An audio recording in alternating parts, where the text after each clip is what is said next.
I once again thank you very much for joining this session and also for your patience.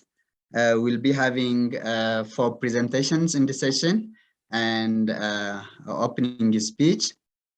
I would like to give you a slide of background. The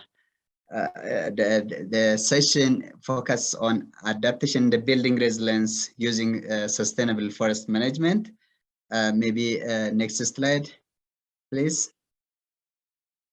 Yeah, climate change is real, and we have been paying in lives and also through the losses of livelihoods.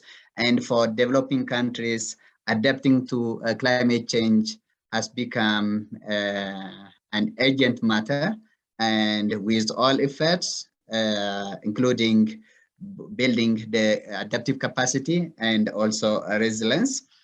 And in this process, we have to also look into opportunities out there, particularly in changing the challenge to opportunities and getting the best out of those efforts, because all challenges have their own solutions when we are focusing on those opportunities. The issue of climate, the need to build resilience and adapt to climate change has been also clearly indicated in Sustainable Development Goal Action 13, where we have to strengthen member countries' adaptive capacity and building resilience. Next. In this, again, this has been also well captured in the Paris Agreement, and the fact is less developed countries like those in Africa are disproportionately affected by the negative impacts of climate change because of the limited technical capacity, law enforcement issues, and lack of financial resources. Next.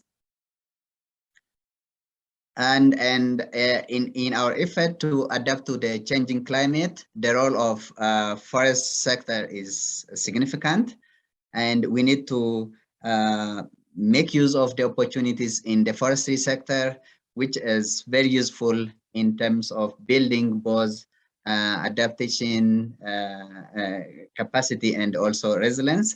And as we all know, forests have been conserved and managed most importantly for mitigation, but I would say, and I would argue, they have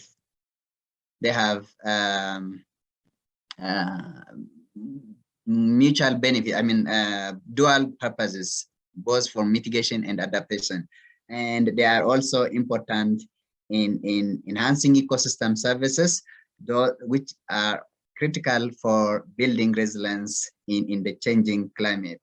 Next slide, please. And in this context, again, we have to focus on restoration of degraded forest landscapes and also properly managing the existing forests to avoid the negative impacts of climate change, which can be in terms of floods, landslides, or drought. And in all those, restoration of forest landscapes is critical, and also forest landscapes management is important for disaster risk management. And in all our efforts, then we have to build adaptive capacity using the forestry resources, and also taking into consideration the important role of forests, and also making benefits out of the principles and practices of nature-based solutions. These nature-based solutions address environmental, social, and economic pillars or economic aspects that are critical for sustainable development.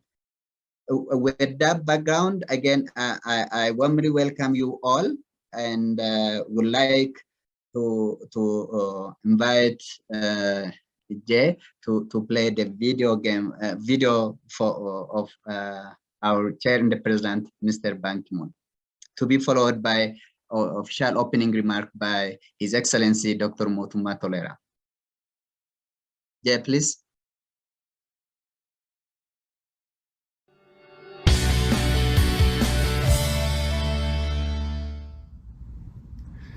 Excellencies, distinguished participants and guests, ladies and gentlemen, I'd like to welcome all of you to this year's Global Green Growth Week, organized by the Global Green Growth Institute. Your participation is evidence that we, the global community, demand climate action, and I want to thank you for doing your part to drive and empower green growth. The climate crisis is perhaps the defining crisis of our times. Every year, we can read and hear more and more about the devastating impacts of extreme weather systems, and this year is proving to be one of the worst years yet, with the record floods, the droughts, and the heat waves, all of which lead to displacements from homes, food crises, and wildfires that disrupt and destroy the lives of millions. We are destroying our hope for a better future, and we need to work together to save our planet. I'm pleased to know that so many of you are coming together to exchange ideas, solutions, and best practices on how to advance the implementation of the Paris Climate Change Agreement, the framework which I helped establish during my time as the Secretary General of the United Nations. I'm especially pleased to know that many of you are joining from all corners of the world, including Africa, Asia, Latin America, the Middle East, and the Pacific, and many of the solutions to be discussed are coming from women and indigenous communities who are most affected by climate change. I encourage you to take full advantage of Global Green Growth Week and engage with one another as green growth champions and practitioners. The climate crisis will require collaboration and collective action from each and every one of us, because climate change knows no borders, and climate change does not discriminate based on race or social class. We can transform our economies and societies and leave a better future, a sustainable and inclusive future, only if we work together. The challenges will be difficult and there are no shortcuts, but if we work together urgently, I think we can do it. As I have said before, there is no plan B because there is no planet B either. I hope you will join me to make the world a better place for future generations. I wish you very fruitful and successful events during Global Green Growth Week. Thank you.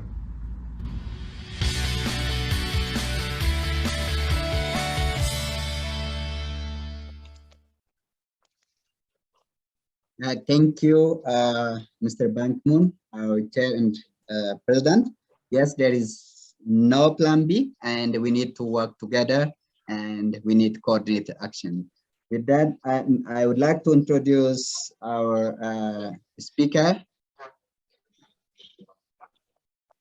Our speaker is Dr. Motuma Tolera. Dr. Motuma Tolera is Deputy Director General for the Ethiopian Forest Development.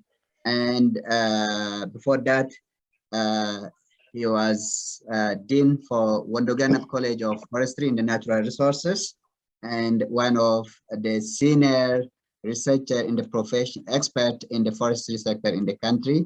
And he has PhD in forestry and has long service in the sector at different capacities. With that, Dr. Motuma, please. Thank you very much, Mr. Chair. Dear Excellencies, distinguished guests, ladies and gentlemen, I would like to express that it gives me a great honor to participate on this workshop and also give an opening remark on this very important topic. As you may all know, land is a key resource with many necessary and sometimes competing interests.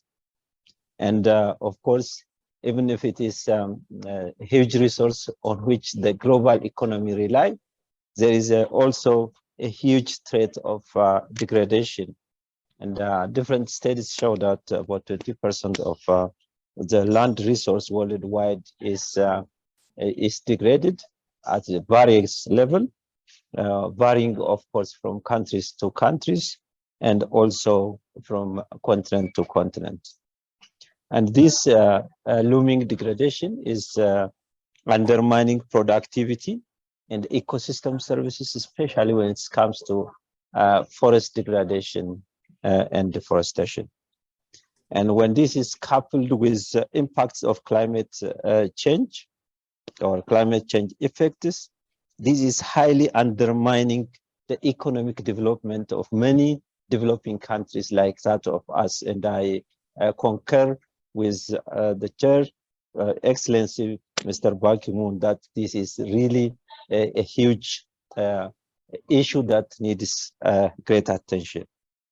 So reclaiming these degraded lands through restoration activities is a key global agenda.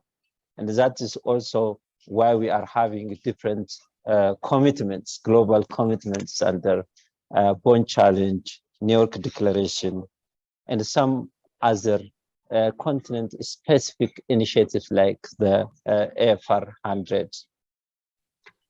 Ethiopia, when it comes to Ethiopia, about 54 million hectares of the land masses needs different level of tree-based restoration according to recent studies. And this has got huge implication because it is affecting the major economic sectors like that of agriculture, water, and energy. The whole agriculture, water, energy nexus is being affected because of this degradation, looming degradation. Forest loss, for example, is resulting in a drastic loss of productivity in the agriculture and other major economic sectors. As an agrarian country, and also as a country which is depending on biomass energy and the consequences of siltation of our dams, this is also creating, this is affecting the major engines of our economic sector.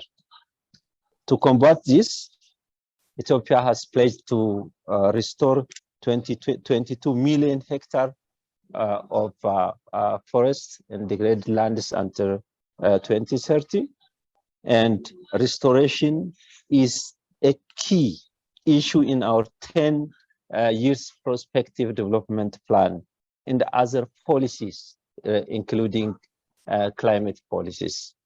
For example, when we look at our recent version of NDC, the forestry, which is taking the huge emission abatement potential, will have over 80% of the our commitment in the NDC. So we are really focused very much with different actors on restoration activities. At this juncture, I would like to mention the Green Legacy Initiative, which is a flagship initiative from our Prime Minister, which was being conducted for the last 4 years, in which we achieved planting of 25 billion seedlings. And this initiative, which may be presented later, has got enormous implication and contribution when it comes to restoration of degraded lands. And there are also many project-based interventions based on afforestation, reforestation activities, which even benefited from the recent carbon markets. And we put our natural forests under participatory forest management, which takes the community at the front line of the forest management, also with benefits from the sector. So to cite one specific example, through our national forest sector development plan, we were able to restore about 1 million hectares of degraded land in the last 6 years. Of course, these different initiatives from our development partners being engaged in restoration needs to be coordinated through platforms of forest and landscape restoration, which we are working on. And we also need to target both livelihood and biodiversity issues. And these are some of the lessons which we learned from our interventions in this area. And the engagement of private sector, as well as pooling resources for effective implementation, are some of the important areas where we would like to focus in terms of restoration of the degraded lands.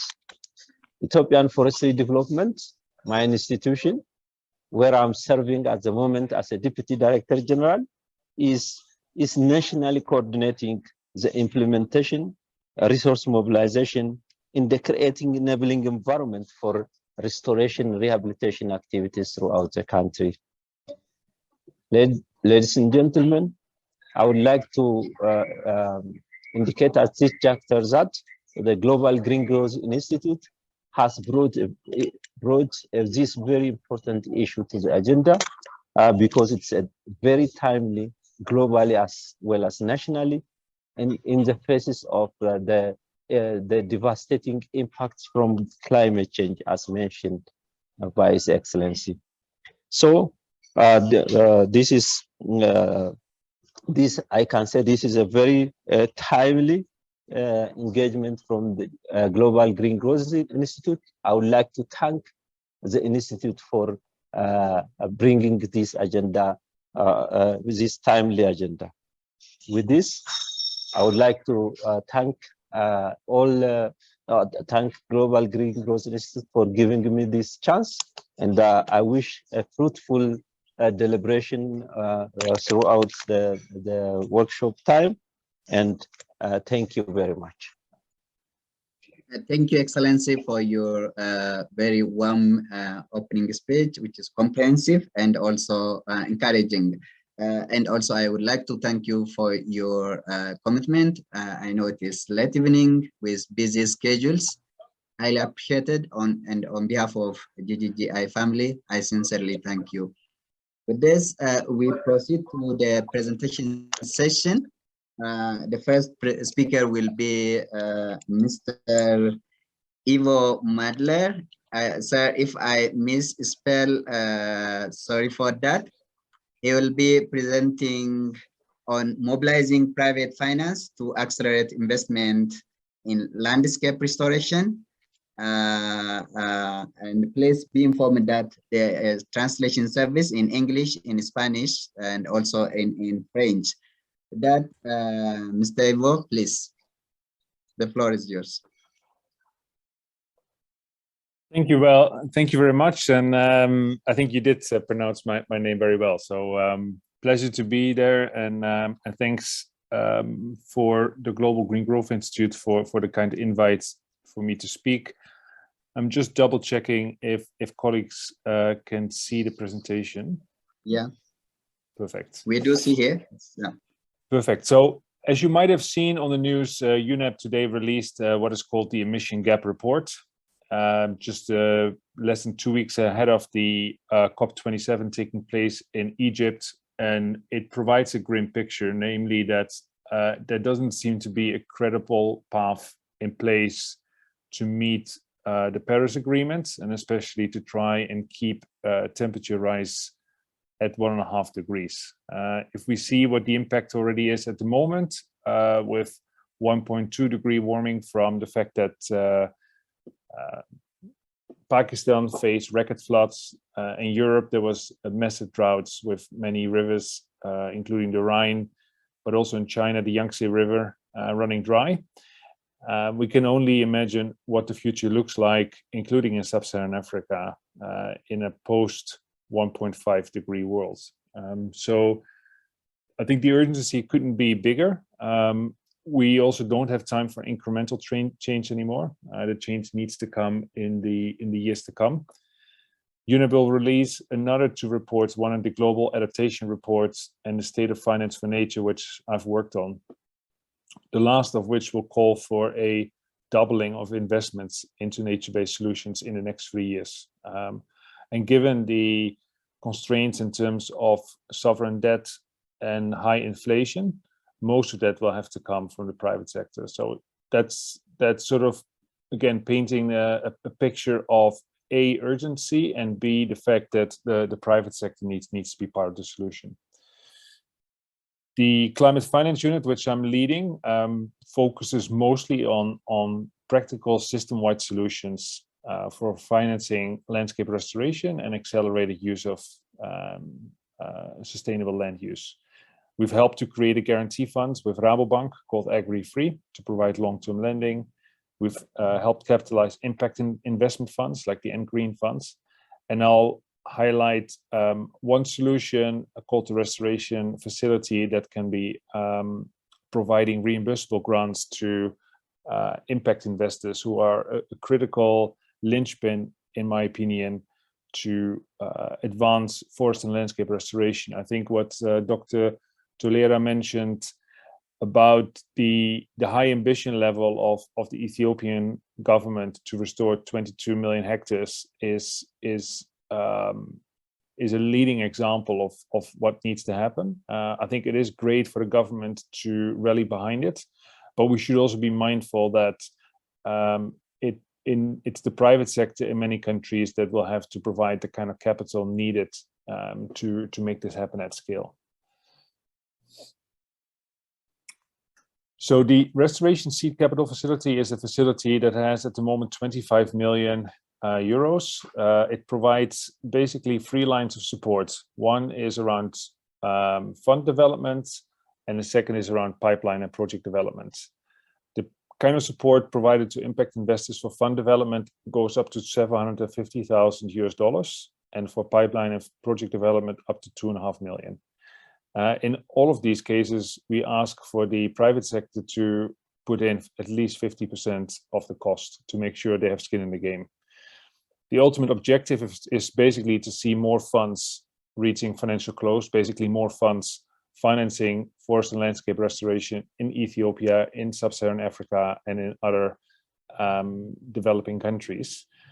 And of course, to see a growing pipeline of investable opportunities and to see more projects reach financial close. So I have a short video. I just want to see if that works. Halting climate change and biodiversity loss requires us to transition urgently to new ways of growing the food and resources we need, while also restoring and protecting the forests we depend on. Such a transformation requires significant investment.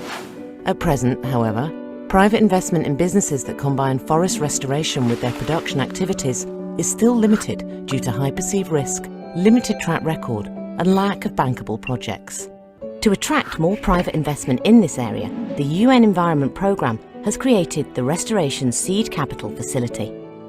This finance facility will help to direct investments to business models that combine the restoration and protection of forests with sustainable agriculture and forestry, thereby providing a sustainable livelihood for local communities.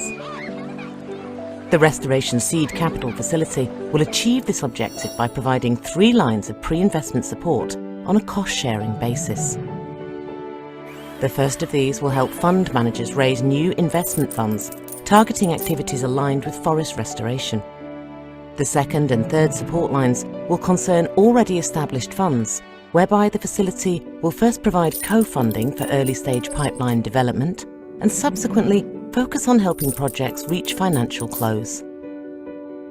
This will accelerate the rate at which these innovative solutions get financed, increasing the flow of investments aimed at reversing the loss and degradation of forests, ultimately contributing to humanity's goals of fighting climate change, reversing biodiversity loss, and providing a sustainable livelihood for all. If only that last part would be a reality, a utopian reality, where you see lots of forest across the globe being restored.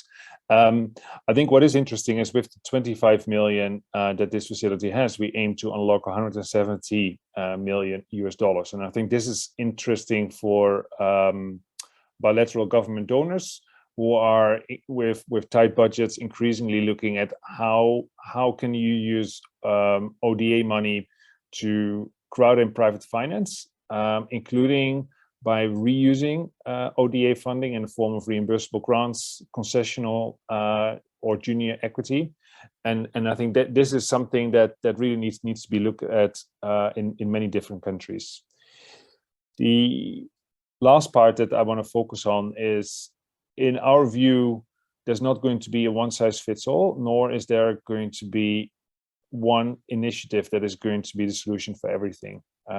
We believe that a whole cascade of interventions is needed, from providing mentoring and technical assistance to small or medium-sized enterprises that have a focus on restoration, to bringing supply and demand together through a marketplace, to providing reimbursable grants to traders and buyers to develop and open up new value chains. And the last part that you saw is the restoration seed capital facility that provides reimbursable grants to impact investors. So we believe that a cascade of capacity building, commercial validation, and growth is ideally helping to create a whole ecosystem of, say, ecopreneurs that focus on forest and landscape restoration, which is the focus of today's session.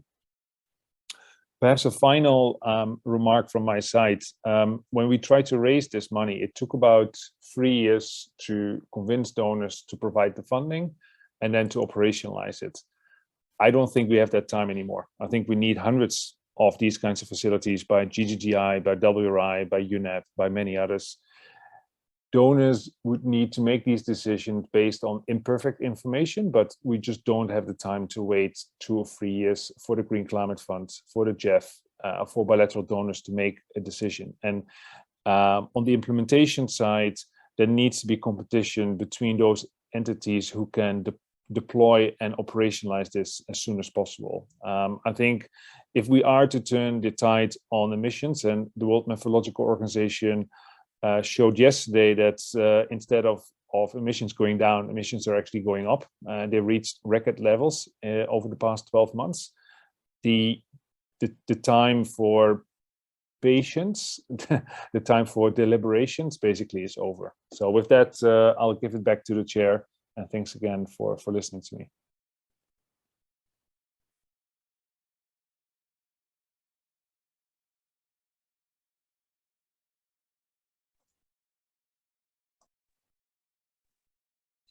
Gemeru?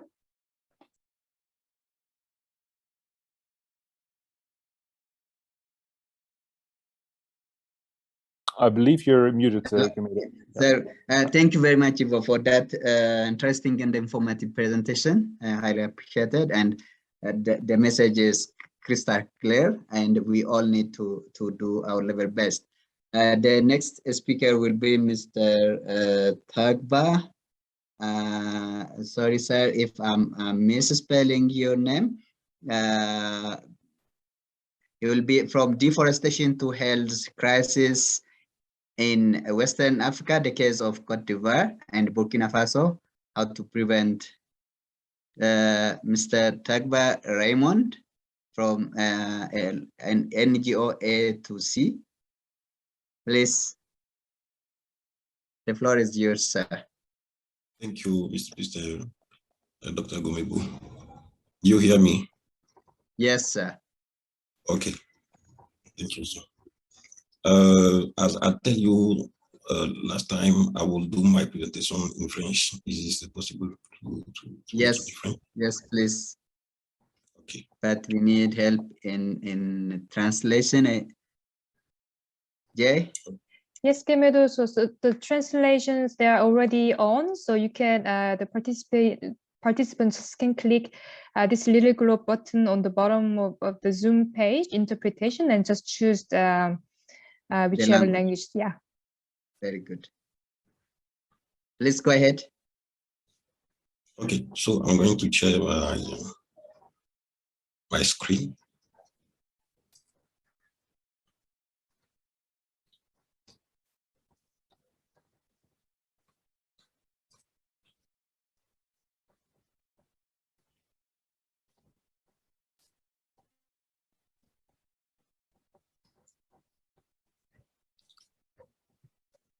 Okay, so thank you. I'm just sorry.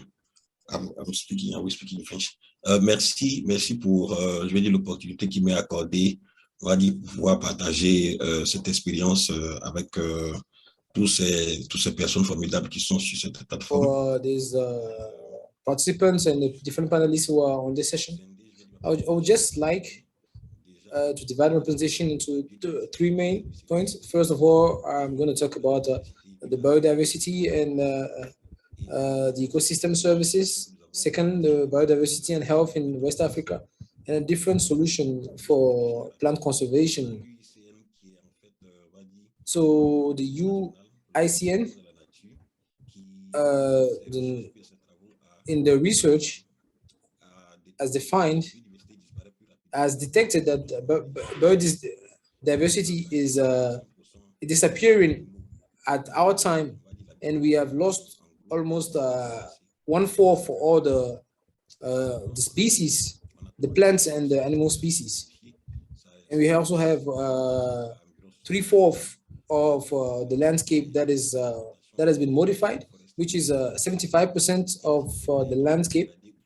We have also 1/3 that of the landscape that is degraded, and to say that the degradation is a reality, and it's also the question of urbanization that really contribute to the degradation of the landscape. Urbanization is destroying a lot of forests.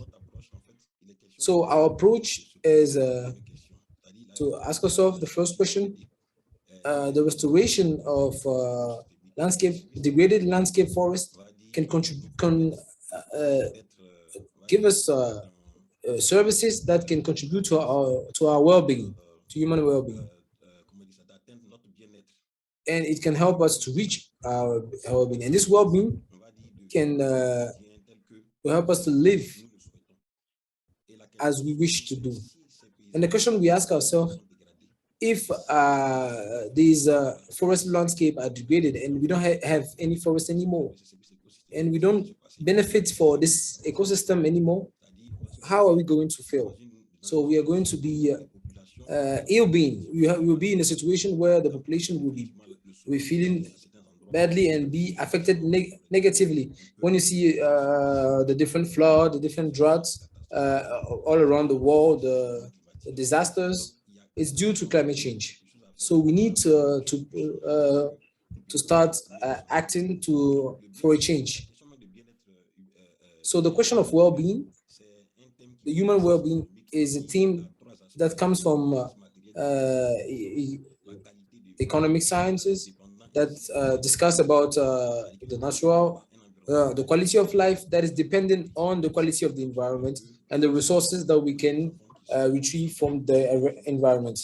So here we can see the picture of the kids that are playing with the water because they're happy, because they're living in a quality environment. And also we need to take care of the natural resources, because first of all, we have the question of the food. We also have the question of religious beliefs and culture. We also have the question of the people in the region. So people live differently depending on the environment where they live, depending on the culture, depending on the history. And there are also techniques too, traditional techniques each population has its own practices in terms of traditional health, and this depends on the region. And it's quite clear that we have more reason to protect the nature, protect our environment, and protect the biodiversity. And in the Millennium Ecosystem Assessment, which is a program that is stipulates that there are three main categories in terms of ecologic ecosystem. We have the food, water, pure water, biopharmacy, and in terms of the regulation, we have pollination, the quality of the air. We have the terms of climate regulation, and the mitigations of risk. And the third aspect, which is like the cultural services, we have the reduced values, the cultural diversity, educative system. So our approach is to make the conservation of biodiversity a reality, and it's not questionable, because we are going through a disaster if we don't have any change. So it's up to us to work to conserve our biodiversity, because we also have the question of carbon storage, we have the question of food, we have of raw material, question of energy, question of cultural education, and also the question of religion and beliefs. We also have the question of health. So we are going to focus more on health, because our presentation is more focused on health. So we are going to discuss about the third part, which is biodiversity and health in West Africa. So for the question related to health, we have the Convention on Biological Diversity. We also have the World Health Organization that also refer to biodiversity and health. The Convention on Biodiversity, which started in 1993, says that the goal of biodiversity is to work for the conservation of the biodiversity and the sustainable use of the resources and the equitable share of these resources. We have the Protocol of Nagoya, which states that access to resources, we need to have equitable share of the benefits of their use, and also put into place a framework where there will be a possibility for the equal share of the different advantage, and also equal access.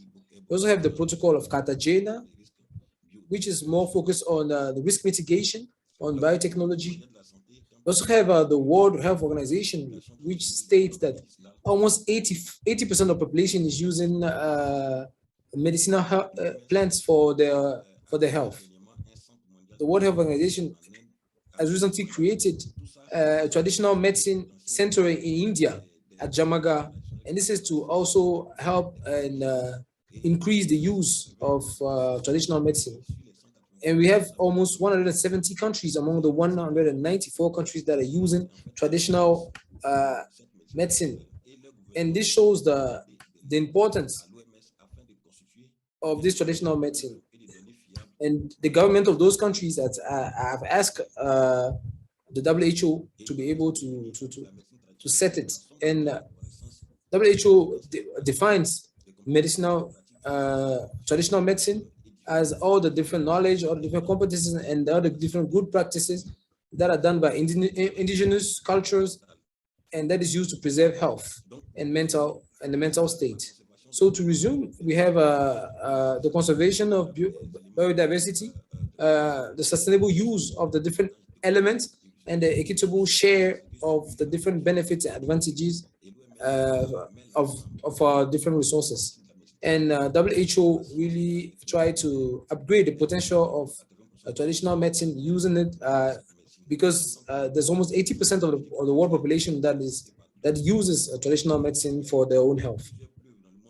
There's also been many evidence in the world that the Chinese medicine, the Chinese, which is acupuncture. We also have the Indian medicine, which is Ayurveda. We have the African traditional medicine, and we have many other different traditional medicine or complementary. And they really integrate the use of plants, medicinal plants, in the art of healing. And there's a lot of people that are turning towards complementary way of healing themselves because they are less harmful to the body. And almost 40% of our medicines, and there are many examples that can be stated, like aspirin was discovered by using traditional plant extract that were used. We also have some treatment against cancer that all come from traditional medicine. We also have malaria that is treated by artemisinin, which is also based on artemisia, which is a plant in Madagascar. And here at our level, we also had the practical example. I hope that the pictures are not really that shocking. This is a woman that had breast cancer. So we used the medicinal plants, traditional plants for the treatment. And at the end of the treatment, the scar was, the wound was healed. So which shows us all the different plants have medicinal use. So that's why we are trying to push the use of those kind of medicinal plants. And these are traditional medicine that are, and to be able to understand in terms of conservation, how do those traditional doctors use all these plants? Sometimes they use the leaves of the plants. Sometimes they use the flowers. And sometimes when they use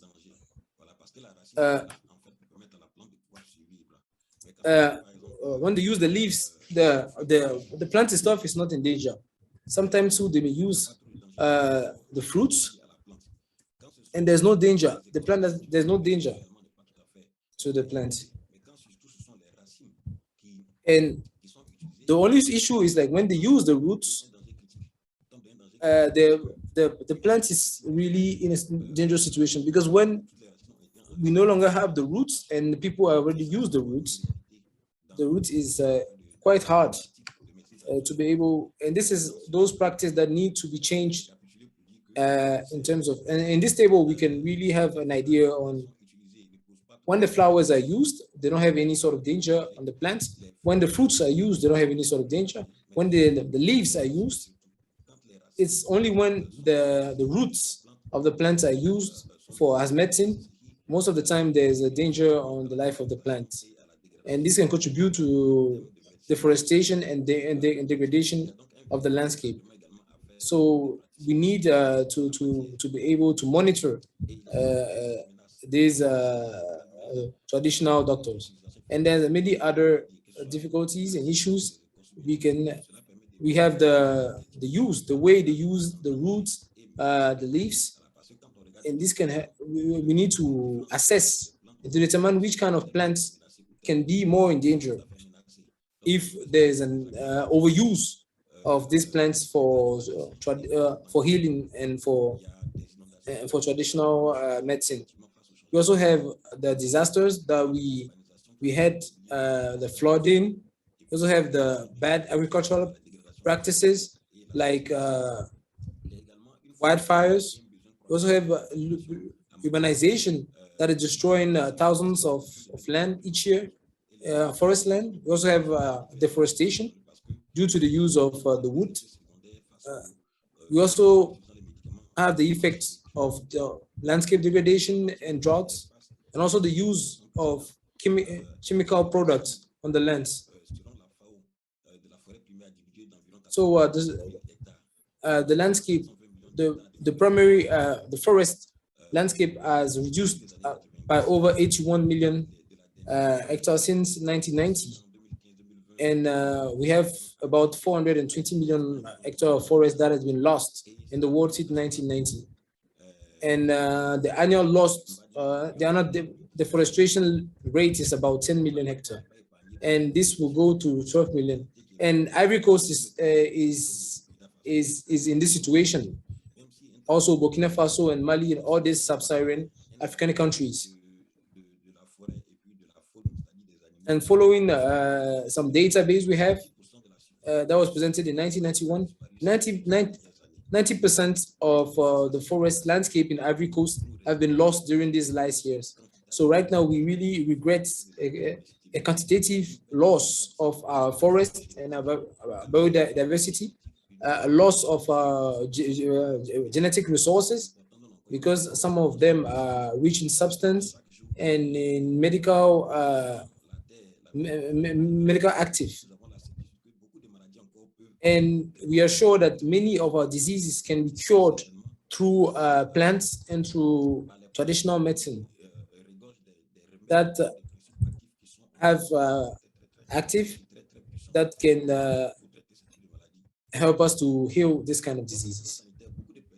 So for talking about health, there are many people in West Africa that really depend on the use of these plants for the health, because of low access to medical center, because of poverty too, and because of the fact that they do not have enough access to medical, and there are many actors that are living and healing themselves directly, and it's also a livelihood for many of these traditional doctors, people who are supplying with these plants. And in West Africa, there's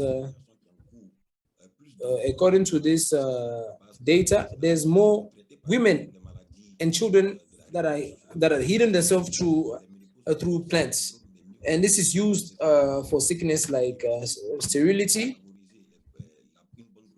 and it's also used to be able to avoid losing the baby and to develop fertility. And also when the new baby is born, it's also used as medicine, and to also help the newborn to be healthy. The men are also using this medicine, plant medicine for fertility. So our question is, how can people who depend, what will happen when we no longer have plants, when we no longer have forests, what will happen? How do the people that are healing themselves, that are getting treatment through medicinal plants, how are they going to find solutions? Because deforestation is a reality.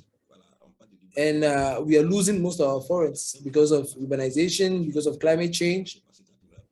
What will happen when we no longer have forests to provide, and we have a health crisis in our countries because we don't have any plants anymore for those who treat themselves with these plants.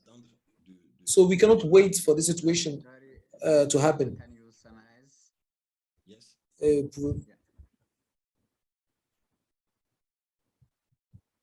Please summarize. Go to the summary now. Okay, I'll finish. J'ai pratiquement terminé. I'm almost done. Just to say that it's we are trying to advocate for this for us to stop this degradation. It's for example, concerning the protocol of Nagoya,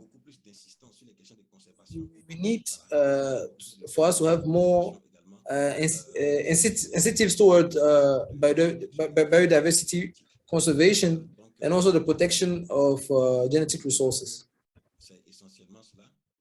It's what I wanted to share in my presentation. Thank you so much. So it's also our desire to be able to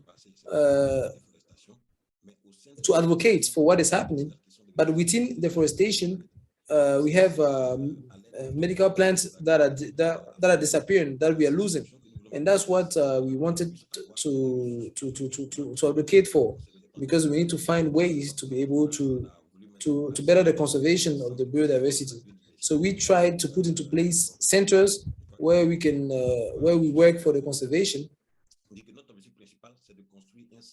So our major objective is to put into place a center where we'll be able to mitigate the risks and also to avoid the loss, and also have a sort of database, a regional database of all these plants.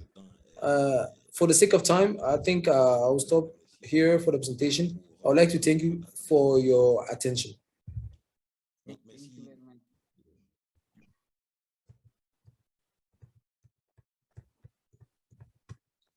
Merci. Thank you so much. Mr. Tagba, for that very comprehensive presentation on biodiversity and the importance of biodiversity, particularly in enhancing ecosystem services and human well-being, ensuring food security and avoiding or minimizing malnutrition, which is very critical. Thank you very much for that. The next speaker is supposed to be Dr. Adafris, but I don't think if he has signed in.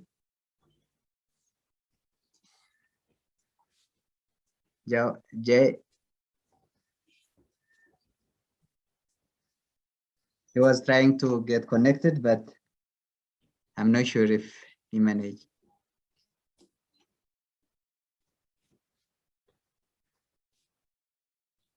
I don't think so, Kemedo. So we can thank you all. We are in time, fortunately. So if you have any question, this is the time for you, for participants. Any question for the speaker?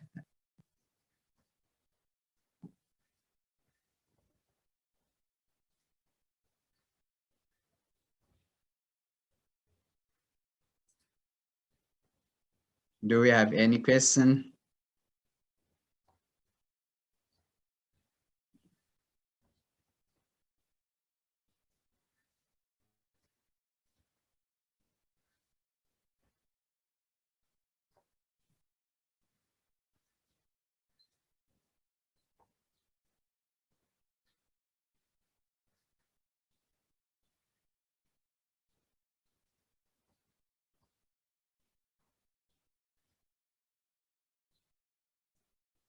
Hello? You can drop your question in the chat box or just speak out.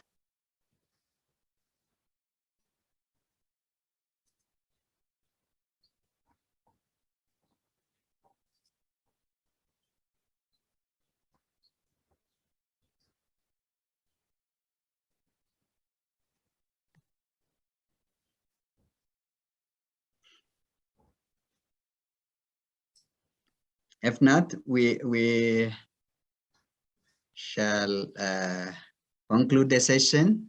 But before that, if any of the speakers can have any suggestion, question to others, not or in a way of complementing each other. I mean, as you said, Jimedo, I'm open for questions, or if those who are listening are contemplating what to ask, I would suggest also for GGGI to provide at least my contact details. I would hope the same would be possible for TACPA as well.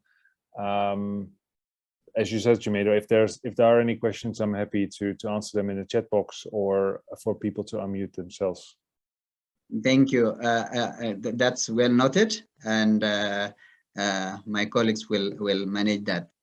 There is one question from Alexis for the last presenter to Tagba. Just to know if they still have some data based on medicinal plants in your country or at continental level. if you have any information to share in that regard. Some data. Oh, yeah. Let me explain in French. Let me explain in French. I hope the translation will be made. Effectivement, il y a beaucoup de données. So we have some database. We have some database on medicinal plants. We have some data concerning the treatment that is done. The government has created within the Ministry of Health a department that is specialized in traditional medicine. So we have some data that is collected when a population is treated, and also we have some database on the medicinal plants in general. But what is really lacking today, where there is a gap today, is the loss. Our real problem is the loss. We don't have any data on the loss. We don't know at which level we are losing the medicinal plants, because we have a lot of deforestation, we have a lot of degradation, so we don't have any database on the loss and which are the medicinal plants that are disappearing, so we can maybe reproduce and then try to have more conservation, maybe create a center where we can conserve samples of these medicinal plants for former use. Yes, there are data in different countries. For example, in Ethiopia, we have data for medicinal plants, but it's good to note that information related to medicinal plants is sensitive, and it has to be as per the Nagoya Protocol and the domestic legislation of respective countries. Thank you. We have the last presenter now. I see Dr. Adafris has joined us. Dr. Adafris, are you online?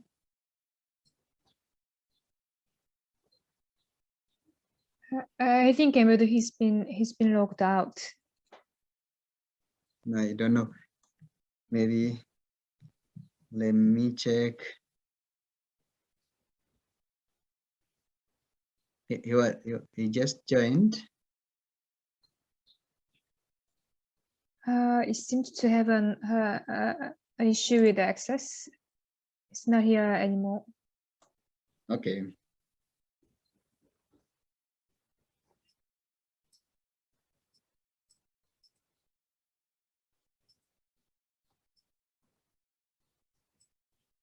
So I think we have to conclude. And thank you all for your contribution. I think, yeah. Is there any question that we didn't address in the chat box, Jay? Okay, we have one comment from Titus for Evo. Says, I think more funds should be geared towards projects related to the conservation of indigenous tree species. Yeah, that's true. Thank you. Any other, I think? Yeah, I see two questions. I think the question from Titus, yes, I mean, I think there's there's funding needed for so many types of initiatives, from a focus on indigenous tree species to soil health to restoration in general. But yes, I mean, I couldn't agree more. I think, I mean, we're launching next week the State of Finance for Nature report, and as I said, we're calling for a doubling of investments in nature-based solutions. At the moment, most of the money is invested in G20 countries, and most of it is in the form of domestic government expenditures. In other words, the Netherlands, where I'm from myself, even though I live in Switzerland, is investing most of its money in the Netherlands itself, as opposed to investing it in emerging markets. So I think there's a responsibility from rich nations, including the G20, to look at transfer and deployment of capital in emerging markets and developing country government. And obviously the entire range, from conservation to restoration, including a focus on indigenous tree species. I don't think we need investments in monoculture plantations that are at the expense of biodiversity or local communities. So yes, fully concur with you. Then a question from Abraham: are there experiences in East Africa with regarding access to finance? So at the moment, Abraham, we're rolling out a mentoring platform called the Restoration Factory, which I also mentioned in my presentation, being rolled out in Kenya. At the moment, there's 46 businesses, small and medium-sized enterprises being supported by linking MBA and finance professionals to those SMEs, with the idea that they simply strengthen their business plans, and through that have a higher chance of access to private capital, say from angel investors. Obviously, a mentoring platform itself is great, but not enough. I think in addition, there needs to be encouragement grants. There needs to be active linkages with potential buyers, active linkages with investors, but there are examples out there. I'm also aware that in Kenya, there's a business called Kumatsa, which has been quite successful in attracting DFI, so Development Finance Institution capital. And in Ethiopia, where I've done quite a bit of research and engagement with the government, I think there's various initiatives as well to help restore the 22 million hectares that the government had set for itself. So yes, to answer your question, Abraham, there are examples, and perhaps Jumedo also wants to add to this about any other examples that he may be aware of. Thank you very much. That's well said. And I was also looking at comments saying that conservation should be, genuine conservation practices should be in operation, and must be made by local community, indigenous communities. Well, that I think we have all in agreement. We are all in agreement with the convention provisions under the Convention on Biological Diversity. Yes, there should be effective and efficient participation of local communities, indigenous communities, but again, domestic legislation needs to be respected, and countries and organizations working with member countries should comply to that. And the comments well noted, but again, understanding the whole picture would help. If we have any other comment that I didn't note, Abraham, okay. Thank you. That's additional information. Thank you for that. With that, and as we are also coming late, I don't know if there is any update from. Yeah, he couldn't connect. So let's unless there is any other remark, I would like to close this session by a few remarks. The first thing, thank you very much for your contributions. I sincerely thank you all for your time, for your patience. Colleagues, climate change has already posed a serious challenge to development with disproportionate impact on least developed countries and the climate vulnerable countries. The recent floods and the droughts that have costed lives and the livelihoods are good examples. But also, it's worth mentioning that the adaptive capacity is different, and the least developed countries are the most vulnerable and the victims of this change. So, I mean, there is no time to point fingers on each other. We need to focus on addressing the root causes of those challenges, particularly in terms of sustainability from natural resources, biodiversity management, and treating the cause would save us, not treating the symptoms. On the other hand, developing and sustainably managing forests has direct and very critical role in addressing the negative impact of climate change. As you all presented and discussed, we need to join hands and also promote collaboration for integrated and multidisciplinary action in adapting to climate change. We need also to work with nature to work with nature means following the practices and the principles of nature-based solutions. And we need to also focus on implementing those principles to build resilience and promote effective utilization of natural resource and building green economy, low carbon economy. Once again, I thank you all very much and say bye and thank you so much. Thank you. Good evening. Thank you. Good evening. Thank you very much.